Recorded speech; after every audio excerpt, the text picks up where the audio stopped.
The roar of engines rips through the waters of the Red Sea.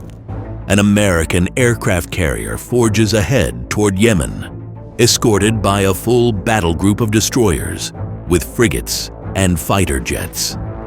Behind the scenes, quiet coordination unfolds between the Pentagon and Tel Aviv, with meticulously drawn plans targeting Houthi strategic sites, missile launchers, and storage depots, as if they aim to eliminate Yemen's striking power before a single shot is fired. But in Sanaa, a city now accustomed to rewriting the rules of engagement, observers don't just watch, they prepare.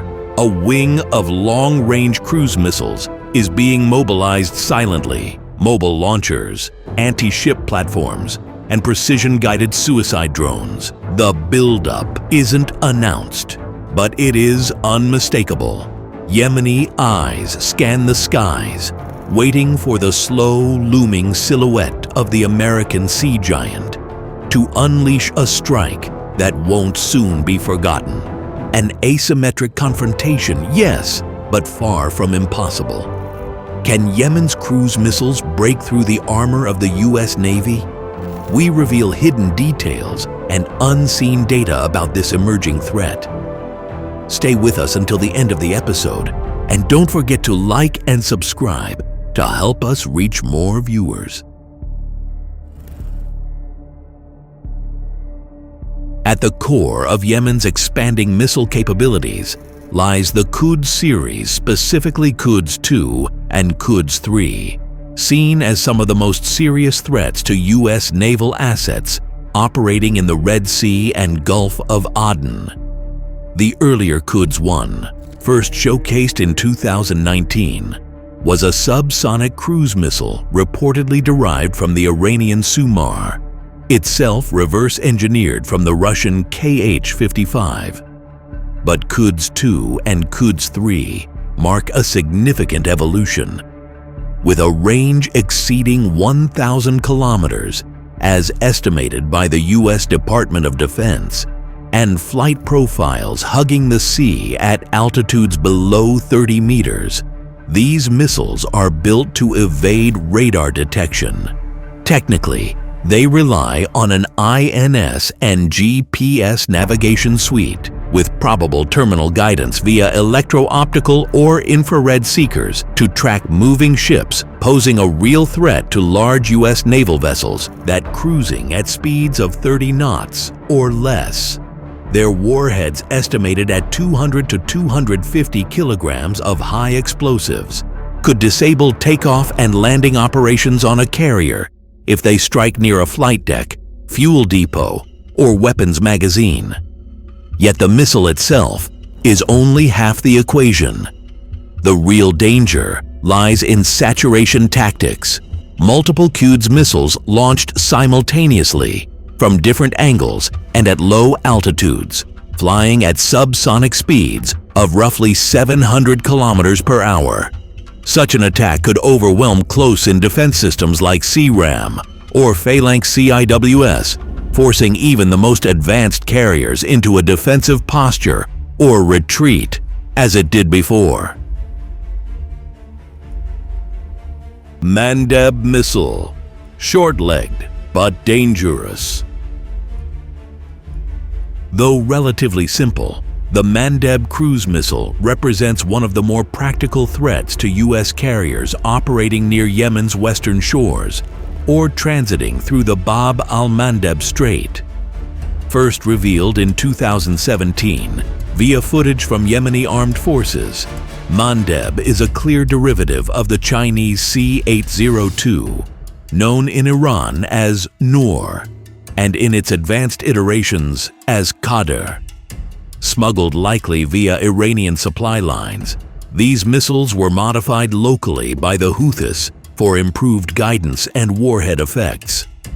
Mandeb uses a small turbojet engine to fly at a constant subsonic speed of around 0.8 Mach, with an operational range estimated between 300 and 400 kilometers. This makes it ideal for medium-range ambushes against warships positioned near ports like Mocha, Hodeidah, or Dubab. Guidance begins with INS, followed by an active radar seeker in the terminal phase, effective against large naval targets, but less accurate against maneuvering vessels such as modern frigates or aircraft carriers.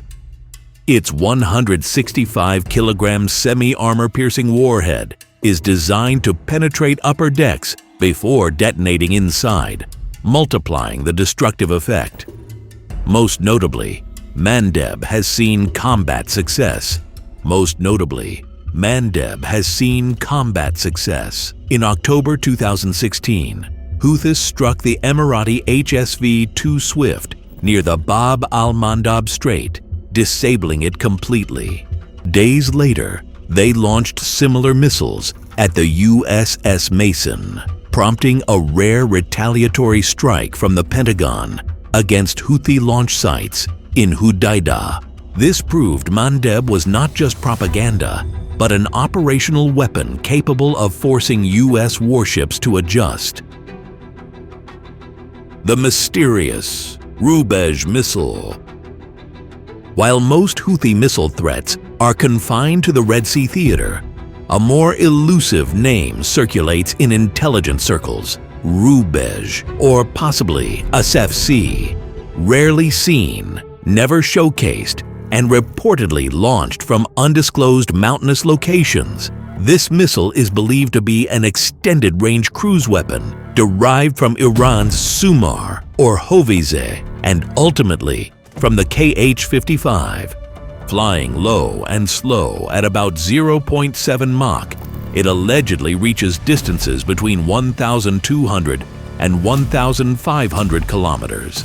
In theory, that brings even U.S. carriers in the northern Arabian Sea or near Socotra Island within its potential strike zone. Navigation is likely based on INS and GPS, with terminal homing through optical IR or passive radar seekers. Its warhead, reportedly up to 300 kilograms of HE, is double that of a harpoon and capable of damaging radar systems, flight decks, or command towers. Its danger lies not just in range, but in survivability. Launched from unexpected terrains, flying below radar cover for long distances, and with minimal electromagnetic emissions, Rubezh-type missiles represent a detection and interception nightmare even for modern Aegis systems. Western intelligence reports in late 2024 linked unidentified cruise missile strikes on Israeli and British commercial vessels in the Gulf of Aden to this platform. Though unconfirmed, such incidents suggest a shift. The battlefront may no longer be limited to Yemen's coastlines, but extended to where U.S. carriers thought they were safe.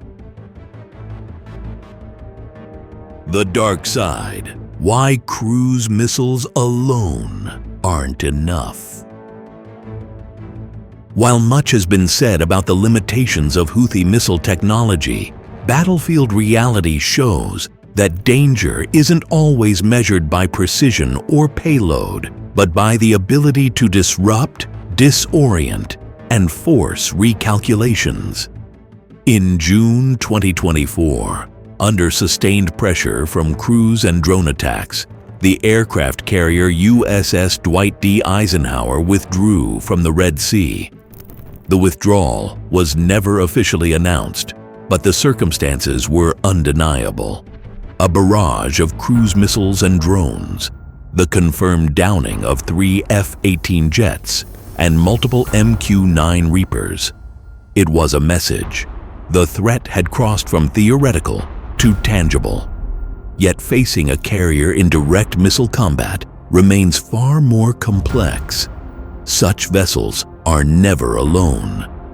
They operate within fully networked naval battle groups, shielded by multi-layered defenses. Within these formations, Aegis destroyers scan the skies with Spy-1 radars, and deploy SM-2 and SM-6 interceptors at ranges over 200 kilometers. CRAM and phalanx systems guard the close range, spewing thousands of rounds per minute to shred low-flying threats. Above all, E-2D Hawkeyes patrol the airspace, while F-18 Super Hornets enforce the air perimeter. To penetrate this wall, a missile must overcome at least 3 layers of detection and interception. Hence, the Houthi hope for saturation strikes from multiple vectors and launchers, a feat that demands high coordination, real-time guidance, and terminal accuracy. Yet most of Yemen's systems rely on INS and GPS with limited end-phase targeting, making it extremely difficult to hit a moving target cruising at 30 knots. Still, in modern naval warfare, success isn't always measured in hits. Sometimes it's about forcing a ship to reposition, cancel an air sortie, or simply hesitate at the worst possible moment. Finally, will Yemen's cruise missiles once again force American aircraft carriers to withdraw from the Red Sea? Are we witnessing a repeat of the Eisenhower scenario, or will Washington respond this time with unprecedented force? And does Sanaa now hold enough cards to truly shift the balance of sea and fire? Share your thoughts in the comments. And don't forget to like and subscribe. Every interaction helps this episode reach more viewers.